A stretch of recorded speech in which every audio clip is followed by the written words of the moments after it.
ሰላም ውድ ቤተሰቦቼ እንዴት ናችሁ? ሰላም ናችሁ? ቤተሰቦች እኔ ጋር ሁሉም ሰላም ሁሉም መልካም ነው። ውድ ተመልካቾቼ በአማርኛ ሰባብሬን ቢሆን እንዲገባላችሁ ነው የሚያወራው። አቃለሁ አላቅም ግን ቤተሰብ እንድትሰሙልኝ ነው የሚፈልገው። ይሄን ቪዲዮ 5 ጊዜ ኮፕሊንግ አድርጉልኝ፣ ሼር አድርጉልኝ። ይኸውላችሁ ሴቶች ወንዶች ኢማራት ውስጥ የምትኖሩ እህት ወንድሞቼ እህትሽ አንተን ለማመጣት የመዳም ቤት ሰርታ የኢትዮጵያ ብር 300 ብር ሰጣ ሰጣ ወደዚህ ታመጣለች ወንድሟ ማለት ነው። ወይም ደግሞ ባሏ ወይም ደግሞ ጎደኛዋ ስታመጣ ስራ አለ ብሎ ነው የሚያመጡት እዚህ ሀገር ውስጥ። በቀደም ሪፖርት ሂጄ የሌለ ሰው የለም እዛ ውስጥ። ደላላ ብሩን በልቶ እዚህ ጋር ወንዶቹ አምጥቶ አይቀበሉም፣ ስልክ አያነሱም። አንድ ሲያመጡ ደግሞ ያዛ ቤት ነው ያለው የሚሰሩበት ብር 900 ወይም ደግሞ 1000 ብር ነው የሚከፍሉት።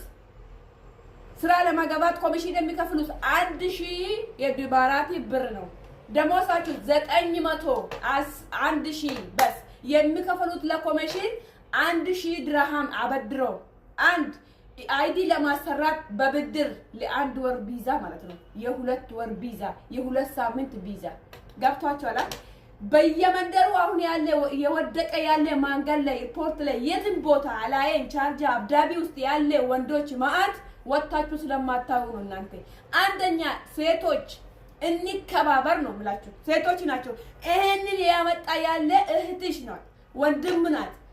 ወንድሜን ያመጣለው እንደ ሰው ይቀየር ብላ ነው የምታመጣው። ግን እሱ የተቀየረ አይደለም፣ እየሞተ ነው ያለው፣ እየተራባ ነው ያለው።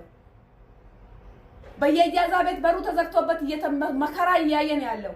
ምንም የማያውቀው ወንድም ከርሻ ላይ አምጥተሽ እንደ ሰው ይቀየር ብለን ያመጣሽ ብር ከፍለሽ፣ ግን እሱ አይቀየርም። ለምን? የት ሄዶ ነው የሚቀየረው? የኛ ልጆች አባሻ ጥሎ ነው ፓኪስታን እየተቀበለ ያለ ወንዶች። አሁን ደግሞ በሴት ጉዳይ ማንም አላንበረከካቸውም። በሴቶች ጉዳይ ሀቢባ ማሲ ቲክታከሮች ሁሉም በአንድነት ተነስቶ ብር የምትበሉትንም ብር አጣችሁ አሁን። ምክንያቱ አሁን ወገን አላቸው የመዳም ቅመሞች ማለት ነው። አሁን ደግሞ በዚህ አልተበላም ስትሉ በወንዶች በኩል መጣችኋል እንግዲህ ማለት ነው።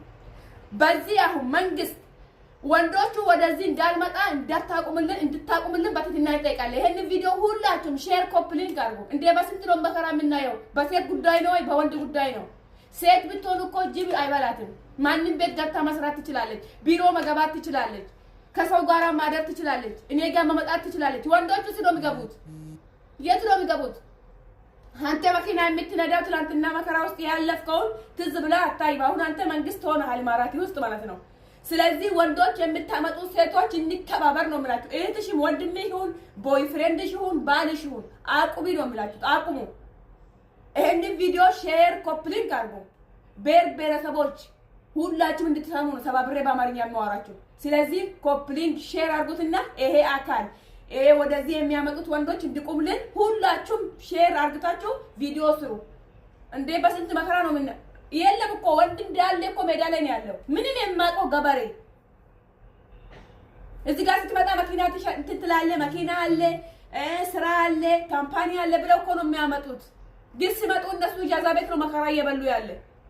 ስለዚህ ይሄን ቪዲዮ ሼር አድርጉትና ይሄ ነገር ይቁም። በቃ አከተምኩት።